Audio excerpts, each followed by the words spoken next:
So, happy Monday sa lahat. Ayan, happy ba talaga kayo dyan? Ayan, ang lakas-lakas na naman ng ulan dito sa labas. Ayan, ingat po sa mga papasok.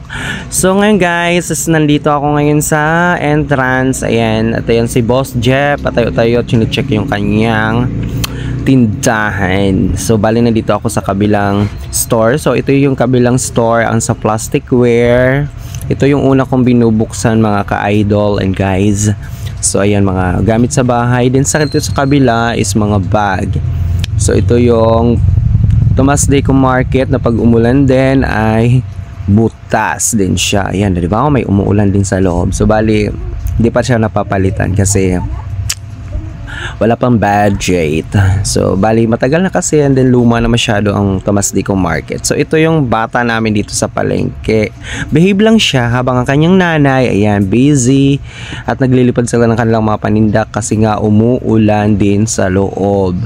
So bali nandito na ako sa kabilang store. Ito yung kabilang store ng mga sa damitan. So ito, magbubukas pa lang ako dyan at sila naman busy habang naglilipat ng mga paninda kasi nga butas din. So ito si Boss Jeff bumalik din sa kanyang pangalawang tindahan. So ito yung sa loob ng tindahan na hindi ko pa binubuksan. So ayan, magbubukas na muna ako dyan mga ka-idol and then dahan-dahan tayo dyan. O tapos bigla naman tong dumaan na alam nilang nagbablog ako. Ano ba yan?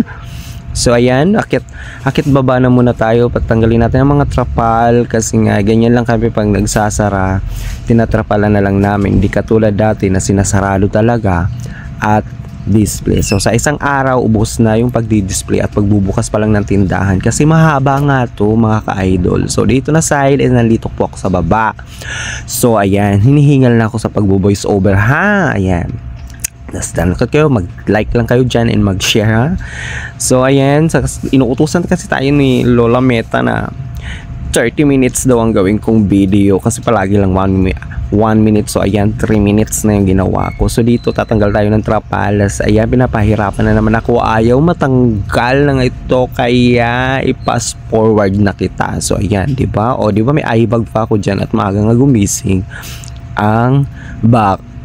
So ayan, tupi-tupian lang dyan. Ayan, tapos pagkatapos kunwari ayan, tapos na, tapos ayun, di ba? Oh, di ba ang galing niya, ang bilis niya mag tupi-tupi ng ano. So ayan, bali linipat ko yan dyan kasi dito talaga yan sa gitna.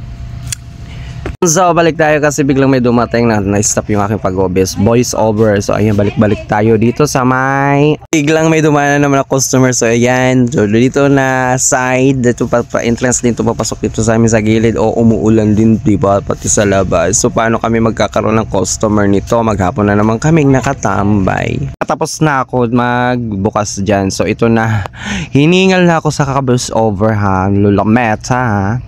3 minutes na itong pinapagawa mo. So hanggang dito na lang mga ka-idol at wala na akong hangin. Bye-bye!